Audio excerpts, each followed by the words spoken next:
চুয়াডাঙ্গায় ভোর থেকেই ঝিরিঝিরি বৃষ্টির মতো ঝরছে কুয়াশা, সঙ্গে ঠান্ডা বাতাসে অনুভূত হচ্ছে তীব্র শীত। এদিকে হবিগঞ্জের বিভিন্ন এলাকায় দেখা দিয়েছে ঠান্ডাজনিত রোগ। এ নিয়ে বিস্তারিত জানাতে চুয়াডাঙ্গায় আছেন সহকর্মী মাহফুজ মামুন এবং হবিগঞ্জে আছেন রাশেদ আহমেদ খান। সরাসরি শুতে যাচ্ছি মাহফুজের কাছে।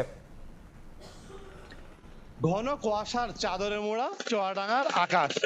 রাত থেকেই কুয়াশাচ্ছন্ন হতে শুরু করেছে চুয়াডাঙ্গার আকাশ। আজ সকাল 6টায় চুয়াডাঙ্গায় সর্বনিম্ন তাপমাত্রা রেকর্ড করা হয়েছে 13.5 ডিগ্রি সেলসিয়াস। বাতাসের আর্দ্রতা ছিল 99%। ঘন কুয়াশার কারণে জনজীবনে শীত বেশি অনুভূত হচ্ছে। মানুষ শীতের কারণে ঘর থেকে তেমন একটা বেরোতে পারছে না। সড়কে যানবাহন চলাচল করছে হেডলাইট জ্বালিয়ে। আর দৃষ্টিসীমা নির্ধারণ করেছে চুয়াডাঙ্গা আবহাওয়া অফিস 500 মিটার। সকালে ছিল প্রায় 800 মিটারের মতো। যত বেলা বাড়ছে ততই দৃষ্টিসীমা হ্রাস পাচ্ছে বলে চুয়াডাঙ্গা আবহাওয়া অফিস কর্তৃপক্ষ আমাকে জানিয়েছে। আকাশ গতকাল কিছুটা মেঘলা ছিল, মেঘাচ্ছন্ন আকাশ কেটে গেছে। আজকে আকাশ অনেকটাই পরিষ্কার। তারা আরো জানিয়েছেন যে আজকে সূর্যের দেখা মিলবে, কিন্তু অনেকটা পরে। সূর্যের দেখা পরে মেলার কারণে শীত বেশি অনুভূত হবে জনজীবনে। সাধারণ মানুষ অনেক দুর্ভোগে রয়েছে। সবচেয়ে বেশি দুর্ভোগে রয়েছে খেটে খাওয়া মানুষ এবং ছিন্নমূল মানুষগুলো জেলার। চুয়াডাঙ্গার হাসপাতালগুলোতে বাড়তে শুরু করেছে শীতজনিত বিভিন্ন রোগের সংখ্যা।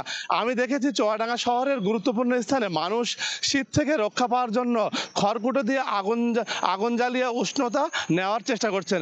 উষ্ণতা নিয়ে তারা শীত থেকে বাঁচার চেষ্টা করছে।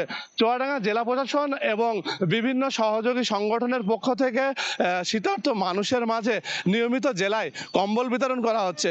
যে কম্বল বিতরণ করা হচ্ছে, এই কম্বল বিতরণ প্রয়োজনের তুলনায় অনেক কম বলে জানিয়েছেন সাধারণ মানুষ। কারণ মানুষের শীতের কারণে প্রয়োজন অনেক কম্বল। এই কম্বল না থাকার কারণে মানুষ রাতে অনেক কষ্ট পাচ্ছে।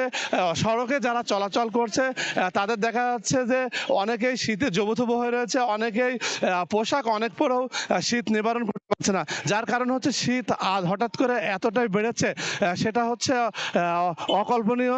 গতকাল আকাশ মেঘাচ্ছন্ন ছিল, তার কারণে হচ্ছে তাপমাত্রা কিছুটা বৃদ্ধি পেয়েছিল। এই আবহাওয়ার মেঘ কেটে যাওয়ার পর জেলায় তাপমাত্রা অনেক হ্রাস পাবে বলে চুয়াডাঙ্গা আবহাওয়া অফিস জানিয়েছে। চুয়াডাঙ্গাতে এখন আকাশ মনে হচ্ছে যে মেঘলা মেঘলা কিছুই দেখা যাচ্ছে না আকাশে। এতটা ঘন কুয়াশার কারণে চোখে দেখাটাই অসম্ভব হচ্ছে। সড়কে চলাচল করাও সাধারণ মানুষের অনেক কঠিন হয়ে পড়ছে। কুয়াশার কারণে মানুষ অনেকটাই সমস্যার ভেতরে রয়েছে।